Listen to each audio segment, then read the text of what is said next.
السماوات والأرض أنت ولي في الدنيا والآخرة توفني مسلما وألحقني بالصالحين.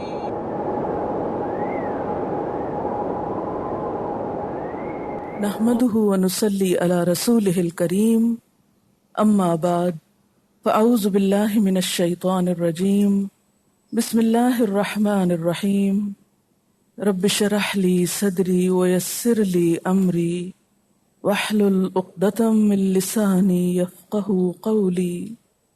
قال اس نے کہا رب السجن احب الی مما يدعونني الی، اللہ قید خانہ زیادہ اچھا ہے میرے لیے اس چیز سے بڑھ کر جس کی طرف یہ مجھے بلا رہی ہیں. پہلے ایک تھی، اب سب شامل ہو گئی ہیں.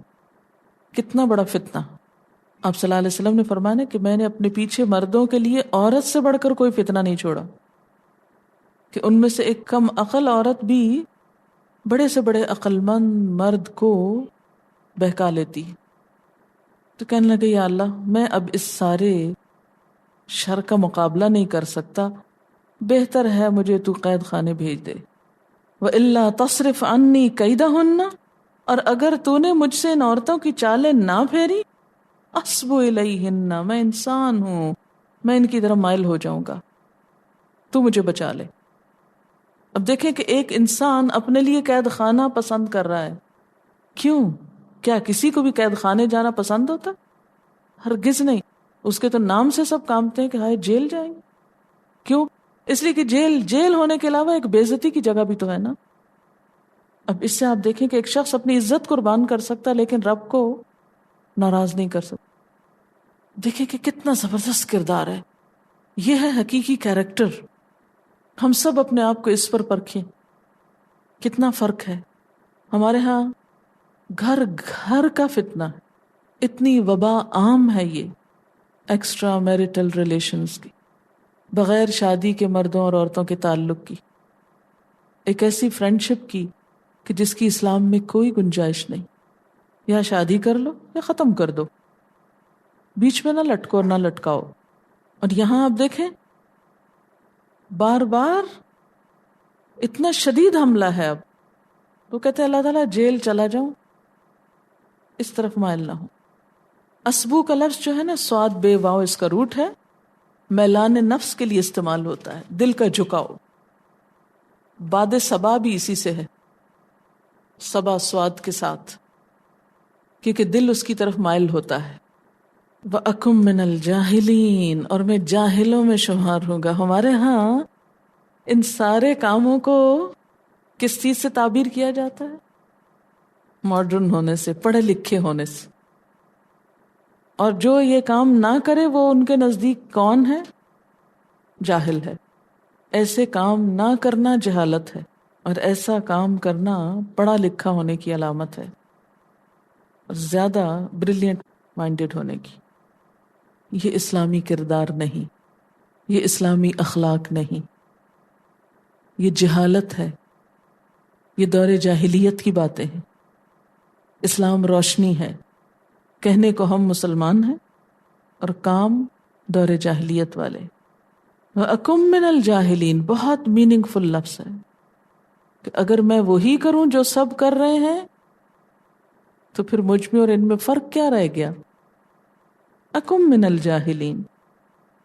وہ حدیث ہے قیامت کے دن 7 لوگ عرش الہی کی سایہ تلیں گے، اور ان میں سے ایک مرد وہ جسے کوئی ایسی عورت دعوت گناہ دے جو حسن و جمال بھی رکھتی ہو اور جاہ و منصب بھی، مگر مرد جواب میں کیا کہے کہ میں تو خدا سے ڈرتا ہوں، میں تمہاری بات نہیں مان سکتا. فاستجاب لہ ربہ، اللہ نے اس کی دعا سن لی. فصرف عنہ کیدہن، ان عورتوں کی سب چالیں اس سے پھیر دی، ہٹا دی. انہ هو السمیع العلیم، بے شک وہ سننے والا ہے، جاننے والا ہے. اس میں لفظ استجاب، جاب اس کا روٹ ہے جیم واو بے، جوب، جوبن سے.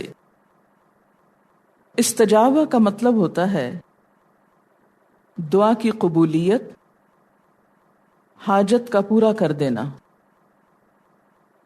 آپ نے یہ پڑھا ہوگا کہ فلاں شخص مستجاب الدعوات ہے یا تھا. اس کا کیا معنی ہوتا ہے؟ مستجاب، فاعل ہے کہ مفعول ہے؟ مستجاب، جس کی دعا قبول کی جائے، مفعول ہے.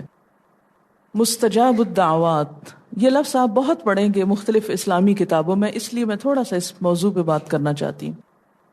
اور یہ ایک ایسا ایشو ہے جس کے بارے میں ہمیں تھوڑا سا کانفیڈنس کی ضرورت ہے. دعاؤں کی قبولیت. یوسف علیہ السلام نے اپنے رب سے دعا مانگی، رب نے یہ دعا قبول کر لی. پہلی بات تو یہ ہے کہ صرف ایک ہی ہستی دعا قبول کر سکتی ہے، اور وہ اللہ رب العزت کی ہستی ہے. یہ کسی اور کی شان نہیں، کسی اور کا کام نہیں کہ وہ دعا قبول کرے.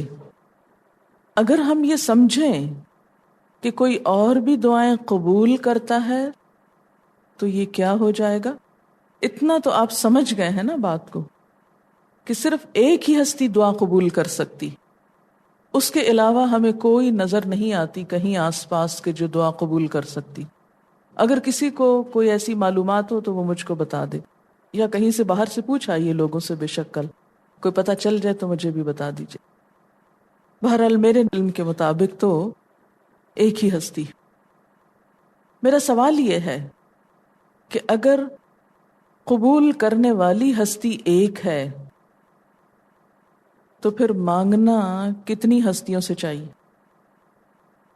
ایک سے ہی مانگنا چاہیے نا. اسی لیے ہم کہتے ہیں ایاک نعبد و ایاک نستعین. اور پھر اس کے سوا کسی کو پکارنا بھی نہیں چاہیے، کسی اور کو غائبانہ طور پر مدد کے لیے پکارنا بھی نہیں چاہیے. یہ سب عمل کیا ہو جاتا ہے؟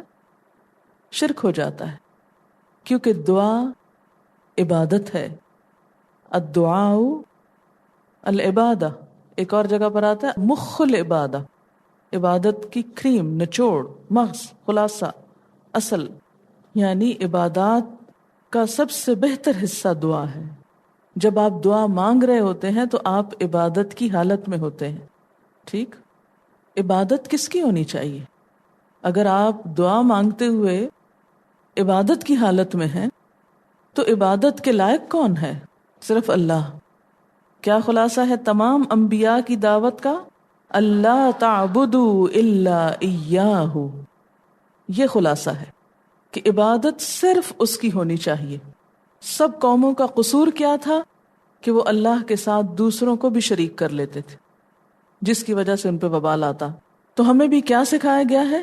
کہ عبادت صرف اللہ کی کرو، تو دعا بھی پھر صرف اس سے مانگو. لہو دعوت الحق، اسی کو پکارنا برحق ہے. اور وہ لوگ جو اس کے سوا دوسروں کو پکارتے ہیں وہ اس کی پکار کو سنتے نہیں.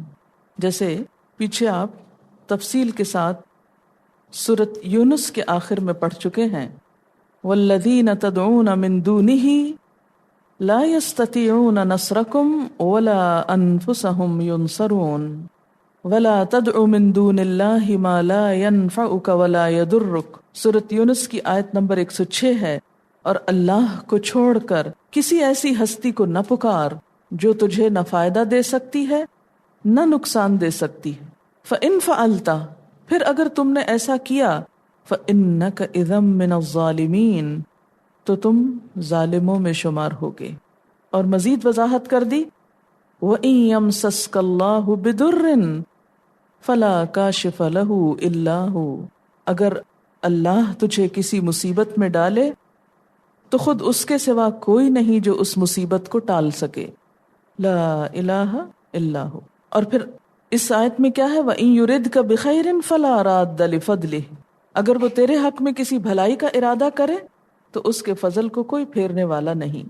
يُصِيبُ بِهِ مَن يَشَاءُ مِنْ عِبَادِهِ، وہ اپنے بندوں میں سے جس کو چاہتا ہے اپنے فضل سے نوازتا ہے. وَهُوَ الْغَفُورُ الرَّحِيمُ، اور وہ غفور الرحیم ہے. ایک اور جگہ پر کیا فرمایا؟ ان الذین تدعون من دون اللہ عباد امثالکم، جن ہستیوں کو تم اللہ کو چھوڑ کے پکارتے ہو وہ بندے ہیں تم ہی جیسے، مخلوق ہیں. فدعوہم، انہیں پکار دیکھو. فاستجیبوا لکم ان کنتم صادقین، چاہیے کہ وہ جواب دیا کریں تم کو اگر تم سچے ہو. اگر وہ جواب نہیں دیتے تو ان سے مانگنا بھی بے فائدہ ہے. یہ ہم سب کے ذہن میں اچھی طرح بات واضح ہو جانی چاہیے کہ اس کے سوا کسی پہ بھروسہ نہیں، اس کے سوا کسی سے مانگنا نہیں، اس کے سوا کسی سے قبولیت کا انتظار نہیں کرنا، کیونکہ دعا عبادت ہے اور عبادت میں کسی اور کو شریک کرنا گمراہی ہے. اسی لیے فرمایا وَمَنْ أَضَلُّ، اس سے بڑا گمراہ کون ہو سکتا ہے، مِمَّن يَدْعُو مِن دُونِ اللَّهِ، جو اللہ کے سوا کسی اور کو پکارتا ہے، مَن لَا يَسْتَجِيبُ لَهُ إِلَى يَوْمِ الْقِيَامَةِ، جو اسے قیامت کے دن تک جواب ہی نہیں دیتا. ہم عن دعائهم غافلون، اور وہ اس کی دعا سے بالکل غافل ہیں. وَإِذَا حُشِرَ النَّاسُ، اور جب لوگ اکٹھے کیے جائیں گے، كَانُوا لَهُمْ أَعْدَاءَ، تو یہی لوگ ان کے دشمن بن جائیں گے. وَكَانُوا بِعِبَادَتِهِمْ كَافِرِينَ، اور وہ ان کی عبادت کے انکار کرنے والے ہوں گے. اللہ تعالیٰ فرماتے ہیں کہ جو بھی مجھے پکارتا ہے میں اس کی دعا سنتا ہوں. وَإِذَا سَأَلَكَ عِبَادِي أَنِّي فَإِنِّي قَرِيبٌ أُجِيبُ دَعْوَةَ الدَّاعِ إِذَا دَعَانِ، اور جب میرے بندے آپ سے میرے بارے میں سوال کریں تو ان کو بتا دو کہ میں بالکل قریب ہوں، میں پکارنے والے کی پکار کو سنتا ہوں، جواب دیتا ہوں. اجیب دعوت الداعی اذا دعانی، جب بھی وہ مجھے پکارتا ہے. فلیستجیبوا لی، بس چاہیے کہ وہ میری بات مانا کرے، وہ بھی مجھے جواب دیا کرے. یعنی جب اللہ تعالیٰ کسی بندے کو کوئی کام کہے تو وہ بھی کیا کرے. تو اس سے کیا پتہ چلتا ہے کہ اللہ تو ہر آن سنتا ہے. ہماری کب نہیں سنی جاتی؟ جب ہم اس کی نافرمانی کرتے ہیں. عمومی طور پر تمام گناہ دعاؤں کی قبولیت میں رکاوٹ بنتے ہیں. فَلْيَسْتَجِيبُوا لِي وَلْيُؤْمِنُوا بِي، چاہیے کہ وہ مجھ پر ایمان لائیں، مجھ پر اعتماد کریں، بھروسہ کریں، میری بات مانیں. لَعَلَّهُمْ يَرْشُدُونَ، تاکہ وہ ہدایت پائیں. تو گویا ہدایت کا تعلق اس مضمون سے بہت زیادہ ہے. تو بات یہ تھی کہ عمومی طور پر گناہ دعاؤں کی قبولیت میں رکاوٹ بنتے ہیں، اور خاص طور پر رزق حرام رزق، جیسا کہ صحیح مسلم کی اس روایت میں آتا ہے کہ ایک شخص جو سفر کرتا ہے دور دراز کا، اس کے بال پراگندہ، اس کا حال حلیہ خراب، وہ تھکے ہارے اللہ تعالیٰ کے سامنے ہاتھ اٹھاتا ہے کہ یا رب، لیکن انا یستجاب لہ، اس کی دعا کہاں سے سنی جائے، کیسے قبول کی جائے؟ اس کا کھانا حرام کا، اس کا پینا حرام کا، اس کا لباس حرام کا. انا یستجاب لہ. اور یہ بھی یاد رکھیں کہ ہم یہ نہ سمجھیں کہ ہم تو حرام کام کرتے رہیں اور اپنی دعائیں کسی اور سے منگوا لیں گے. یہی کچھ تو ہو رہا ہے. لوگ کیا سمجھتے ہیں کہ ہم تو غلط کام کر رہے ہیں، وہ چھوڑ نہیں سکتے، لیکن دعائیں کسی اور سے کروا لیتے ہیں. تو یاد رکھیں، آپ پیچھے پڑ چکے ہیں کہ جو شخص اپنے لیے خود دعا نہ کرے تو کسی اور کی دعا بھی اس کو فائدہ نہیں دیتی. اور اس کی مثال کیا ہے؟ حضرت ابراہیم علیہ السلام کا قوم لوط کے بارے میں جھگڑنا، دعا کرنا، کیا ہوا؟ دعا قبول نہ ہوئی. حضرت ابراہیم علیہ السلام ہی کا اپنے والد کے لیے دعا کرنا، آزر کے لیے. انہوں نے کہا تھا لَأَسْتَغْفِرَنَّ لَكَ رَبِّي، البتہ میں ضرور تمہارے لیے اپنے رب سے بخشش طلب کروں گا. اور انہوں نے یہ بھی کہا تھا وَاغْفِرْ لِأَبِي، یا اللہ میرے باپ کو معاف کر دے. لیکن وہ دعا سنی نہیں گئی. اسی طرح حضرت نوح علیہ السلام کا اپنے بیٹے کے حق میں سوال کرنا اللہ تعالیٰ سے کہ اے اللہ وہ میرا بیٹا تھا، لیکن اللہ تعالیٰ نے بیٹے کی بات کرنے سے ہی روک دیا. اِنَّهُ لَيْسَ مِنْ أَهْلِكَ إِنَّهُ عَمَلٌ غَيْرُ صَالِحٍ، وہ تیرے گھر والوں میں سے نہیں، وہ تو ایک بگڑا ہوا کام ہے، اس کے تو عمل ہی خراب تھے. تو اگر ہم چاہتے ہیں کہ دوسروں کی ہوئی دعائیں ہمارے حق میں قبول ہوں تو ہمیں خود بھی اپنے لیے دعا کرنی ہوگی. اور اگر ہم چاہیں کہ ہماری دعائیں قبول ہوں، ہم مستجاب الدعوات ہوں، ہماری بھی سنی جائے، تو ہمیں اس کے لیے لقمہ حلال کا اہتمام کرنا ہوگا، اس کے لیے کوشش کرنی ہوگی. اور یہ کوئی نقصان کا سودا نہیں کہ انسان حرام کو چھوڑ دے. کس لیے؟ دعاؤں کی قبولیت کی خاطر. پھر آپ دیکھیے کہ عام طور پر جب ہمیں بہت مل جاتا ہے تو ہم سمجھتے ہیں ہمیں دعاؤں کی بھی ضرورت نہیں.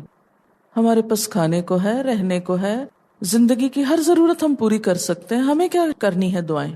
لیکن پھر اللہ تعالیٰ ایسی ایسی مشکلات میں ڈال دیتا ہے انسان کو کہ اس کا سارا مال، اس کی ساری طاقت، اس کا سب کچھ دھرے کا دھرا رہ جاتا ہے اور اس کو رب کی طرف پلٹنا پڑتا ہے. تو وہ جو غلط کام ہے، گناہ ہے، حرام ہے، وہ رستے کی رکاوٹ بنا ہوا ہوتا ہے. اس رکاوٹ کو ہٹا دیں. پچھلے دنوں ایک خاتون میرے پاس اپنا ایک مسئلہ لائیں، بہت پریشان تھی. کہنے لگی مجھے کچھ پڑھنے کو بتائیے یا مجھے مشورہ دیجیے، مجھے کیا کرنا چاہیے. میں نے کہا آپ میرے ایک سوال کا جواب دیں، کیا آپ 5 وقت نماز پڑھتی ہیں؟ کہنے لگی نہیں، وہ تو نہیں پڑھتی. میں نے کہا سب سے بڑی مشکل تو یہی ہے کہ سب سے پہلا فرض ہم ادا نہیں کر رہے اور دن میں کئی دفعہ خدا کو ناراض کر رہے ہیں.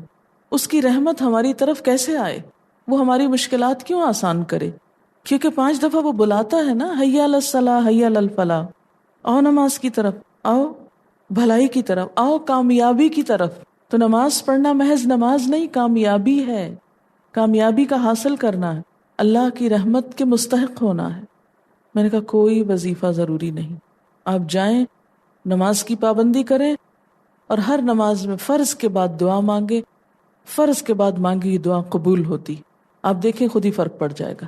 آپ دیکھیں کہ شیطان ہمیں کس طرح بہکاتا ہے، فرائض سے غافل کر کے ان چیزوں میں الجھاتا ہے کہ جو سیکنڈری ہیں. اور عموماً جب ایسے لوگ پریشان حال لوگوں کے پاس جاتے ہیں تو وہ ان کو لمبے چوڑے وظیفے بتا دیتے ہیں.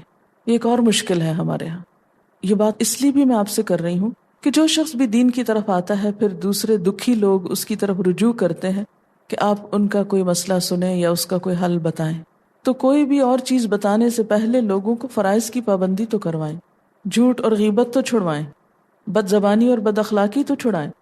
بہت سے مسئلے تو یہی حل ہو جائیں گے. دلوں کو اطمینان کیوں نہیں ہوتا؟ اس لیے نہیں ہوتا کہ دلوں پہ گناہوں کا بوجھ پڑا ہوا ہوتا ہے، نہ ان سے چھٹکارا پاتے ہیں، نہ ان پہ توبہ کرتے ہیں، نہ اللہ کو راضی کرتے ہیں. تو پھر مشکلات کیسے آسان ہوں؟ اور پھر ہم چاہتے ہیں جادو کی چھڑی ہو، کوئی ایک دفعہ گھمائی جائے اور سب کچھ ٹھیک ہو جائے. اللہ کا یہ طریقہ نہیں. تو ہم دیکھتے ہیں کہ تمام پیغمبروں نے اپنے رب کو پکارا اور رب نے ان کی دعائیں قبول کی.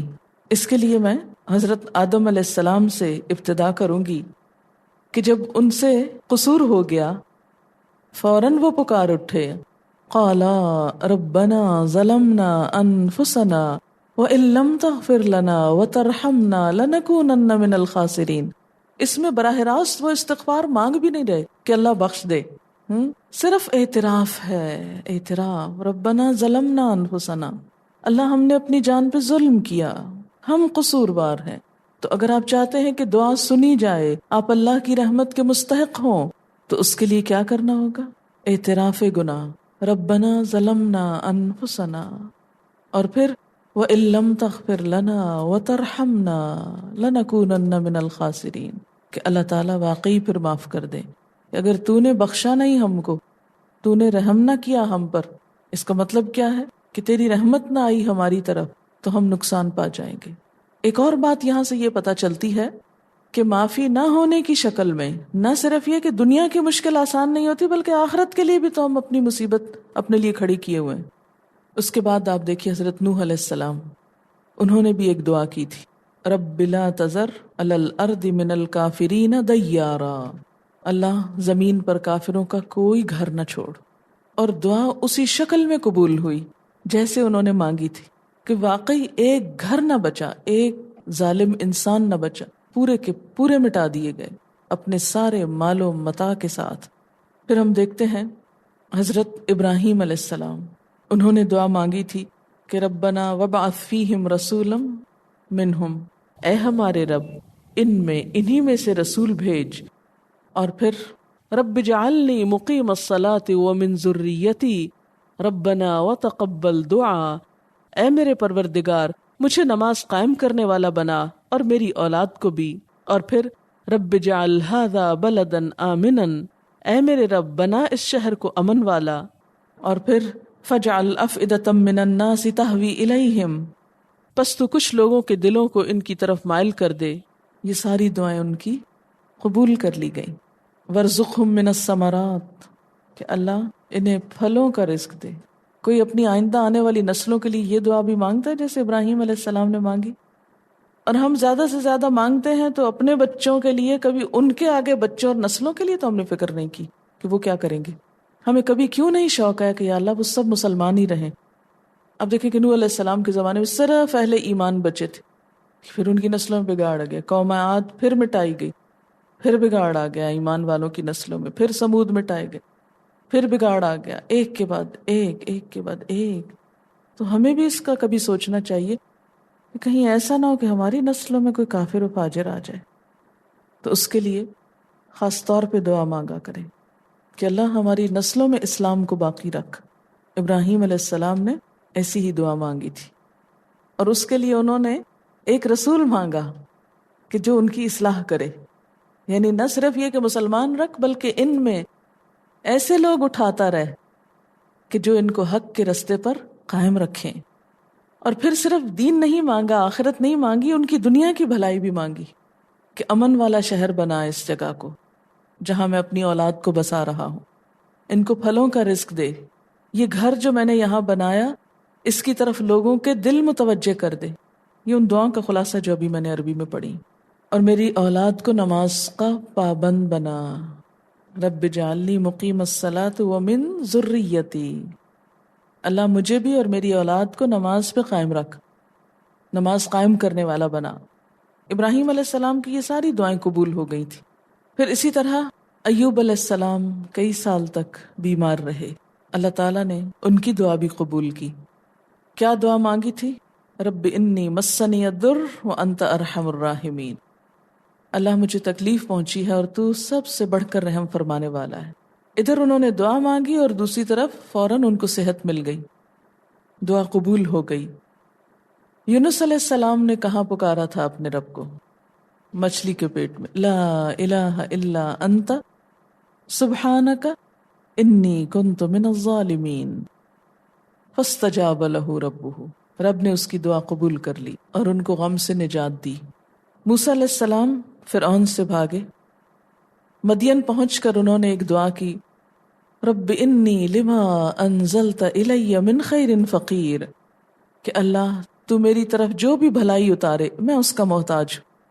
اور کہا جاتا ہے کہ ودن 24 آورز کھانے کو بھی ملا، حالانکہ بالکل اجنبی دیس تھا، کسی کو وہاں نہیں جانتے تھے، کھانے کو بھی ملا، شیلٹر بھی ملا، رہنے کی جگہ یعنی، اور بیوی بھی مل گئی، شادی بھی ہو گئی، تو فوراً دعا سنی گئی۔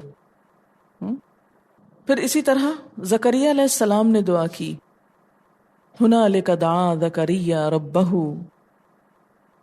حضرت مریم کے پاس جب جاتے تھے ان کے حال حوال پوچھنے کے لیے، تو وہاں پر دیکھا کہ حضرت مریم کے پاس طرح طرح کے رزق کے سامان ہیں، تو پوچھا کہ یہ سب کچھ کہاں سے آیا؟ قالت هو من عند اللہ، بولی یہ اللہ کی طرف سے۔ ان کو خیال آیا کہ اللہ اگر اس ایک عورت کو دے سکتا ہے جو یہاں تنہا بیٹھی ہے تو مجھے کیوں نہیں دے سکتا۔ بالکل بوڑھے تھے، بیوی بھی بوڑھی تھی، بانجھ بھی تھی۔ رب ہب لی من لدنک ذریۃ طیبہ، اللہ پاکیزہ اولاد دے، نیک اولاد دے۔ اللہ نے کیسی سنی؟ یحییٰ علیہ السلام جیسا بیٹا نصیب ہوا جو بہت ہی والدین کا فرما بردار، خاص طور پر قرآن میں اس کا ذکر آتا ہے، برم بوالدیہ۔ یہ کس چیز کا نتیجہ تھا؟ ان کی دعا کا۔ ہم کہاں اپنی اولاد کے لیے دعا مانگتے کہ یا اللہ ان کو نیک بنا، اور یہ دعا پیدا ہونے کے بعد نہیں، پیدائش سے پہلے شروع کرنی چاہیے۔ رب ہب لی من الصالحین۔ حضرت مریم کی والدہ نے ایک دعا کی تھی، رب انی نذرت لک ما فی بطنی فتقبل منی، اور بالکل ایک انہونا کام ہوا کہ پوری تاریخ میں ایسی مثال نہیں ملتی کہ کوئی عورت اس طرح ہیکل میں جا کے عبادت کرے اور چن لی جائے۔ جس ایک عورت کے بارے میں اللہ تعالیٰ فرمائے یا مریم ان اللہ اصطفاکی وطہرکی واصطفاکی علی نساء العالمین، اے مریم اللہ نے تجھ کو چن لیا، تجھ کو پاک کیا اور تمام جہان کی عورتوں پہ فضیلت دی۔ یہ کس کی دعا کی قبولیت تھی؟ ماں کی دعا کی۔ فتقبل منی، اللہ نے قبول کر لیا آؤٹ آف دا وے جا کے۔ کوئی روٹین نہیں تھی وہاں کہ پہلے کوئی لڑکیاں بھی اس طرح چنی جاتی ہوں یا قبول کی جاتی ہوں۔ نبی صلی اللہ علیہ وسلم نے دعا مانگی تھی رب زدنی علما، اور اللہ تعالیٰ نے کس طرح اس دعا کو قبول کیا۔ آپ کے لیے تو حضرت ابراہیم نے بھی دعا مانگی تھی کہ ربنا وابعث فیہم رسولا، اور آگے فرمایا تھا کہ وَيُعَلِّمُهُمُ الْكِتَابَ وَالْحِکْمَةَ، ایسا رسول بھیج جو انہیں کتاب اور حکمت کی تعلیم دے۔ اسی طرح عام مومنوں کی دعائیں بھی قبول ہوتی ہیں۔ یہ تو پیغمبروں کی بات تھی نا، تو اس میں سیکھنے کی بات یہ ہے کہ سب پیغمبروں نے ہمیشہ اپنے رب کو پکارا، کسی دوسرے کو نہیں، اور پیغمبر ہمارے لیے ایک نمونہ ہوتے ہیں کہ ہم ان کو فالو کریں۔ تو ہمیں بھی ہمیشہ اپنے رب ہی کو پکارنا چاہیے، اور پکارتے ہوئے قبولیت کی امید رکھنی چاہیے، کبھی مایوس نہیں ہونا چاہیے۔ وَلَمْ أَكُمْ بِدُعَائِكَ رَبِّ شَقِيًّا، تجھ سے مانگ کر اے میرے رب میں کبھی نامراد رہا ہی نہیں، ہمیشہ پوری ہو گئی۔ جتنا اعتماد ہوگا مانگنے میں اتنی ہی قبولیت بڑھ جائے گی۔ تو پیغمبر ہمارے لیے بہترین نمونہ ہے۔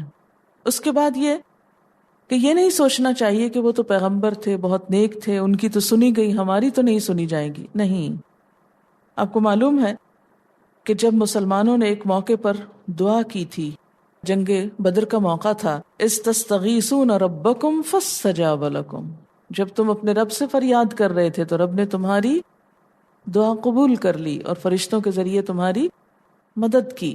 اور اللہ اپنے بندوں کی سنتا ہے، قبول کرتا ہے۔ اور اللہ تعالیٰ خاص طور پر وہ جیسے حدیث میں آتا ہے کہ اللہ اس بندے سے ناراض ہوتا ہے جو اس سے دعا نہیں کرتا۔ من لم یسأل اللہ یغضب علیہ، جو اللہ سے سوال نہیں کرتا اللہ اس سے ناراض ہوتا ہے۔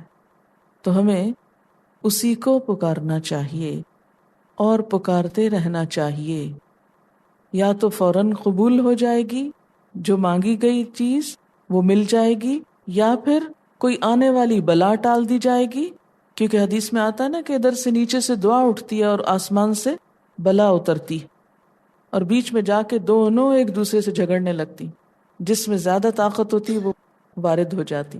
اگر دعا طاقتور ہے تو بلا واپس چلی جائے گی، مصیبت ٹل جائے گی، اور اگر دعا ڈھیلی ڈھالی ہے، پھیکی سی ہے، غافل دل کی ہے، تو غافل دلوں کی دعائیں اللہ نہیں سنتا۔ تو پھر کیا ہوگا؟ ہم نے اتنا مانگا ہے، پتہ نہیں کیوں نہیں سنا جاتا۔ کبھی غور نہیں کیا کہ مانگنے کا انداز کیا تھا، کہ مانگ رہے ہیں اور ادھر ادھر دیکھ رہے ہیں۔ کئی دفعہ جیسے میں نوٹ کرتی ہوں نا کہ دعا مانگ رہے ہوتے ہیں اور ادھر ادھر ہو رہے ہوتے ہیں۔ تو یا تو جو مانگا ہے وہ مل جائے گا، یا پھر کوئی آنے والی مصیبت اس دعا کے بدلے میں ٹل جائے گی، یعنی وہ تو نہیں ملے گا لیکن بلا ٹل جائے گی، اور تیسرے درجے پر آخرت کے لیے ذخیرہ کر دی جائے گی۔ اور قیامت کے دن انسان جب اپنی دعاؤں کو نیک عمل کی شکل میں دیکھے گا، عبادت ہے نا یہ بھی، تو عبادت کی یہ شکل جب اس کو نظر آئے گی تو پھر تمنا کرے گا اے کاش دنیا میں میری کوئی دعا نہ سنی جاتی، تو میں سب کا صلہ آج یہاں پر آ کر لیتا۔ تو دعاؤں کی ہمیشہ کثرت رکھیں، ہمیشہ ایک ہی چیز تقدیر کو بدلتی ہے بس، اور وہ دعا ہے۔ اس لیے کبھی بھی مایوسی کی ضرورت نہیں۔ بعض اوقات ہم مانگتے کچھ ہیں اور ہو کچھ اور جاتا ہے، الٹ ہو جاتا ہے، اس کو بھی اپنے لیے برا نہ سمجھے، کیونکہ ہو سکتا ہے اللہ تعالیٰ اس طریقے سے کوئی اور بھلائی دینا چاہتا، جیسے یوسف علیہ السلام کے ساتھ۔ یہاں خیر انہوں نے تو اپنے لیے خود ہی جیل خانہ مانگا تھا، لیکن یہ کہ یہ جیل خانہ ہی ان کی آئندہ ساری ترقیوں کا ذریعہ بن گیا۔ فاستجاب لہ ربہ، اللہ نے اس کی دعا سن لی۔ فصرف عنہ کیدہن، ان عورتوں کی سب چالیں اس سے پھیر دی، ہٹا دی۔ فاستجاب لہ ربہ، اللہ نے اس کی دعا سن لی۔ فصرف عنہ کیدہن، ان عورتوں کی سب چالیں اس سے پھیر دی، ہٹا دی۔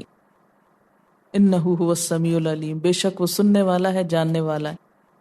وآخر دعوانا ان الحمد للہ رب العالمین، سبحانک اللہم و بحمدک اشہد ان لا الہ الا انت استغفرک و اتوب الیک۔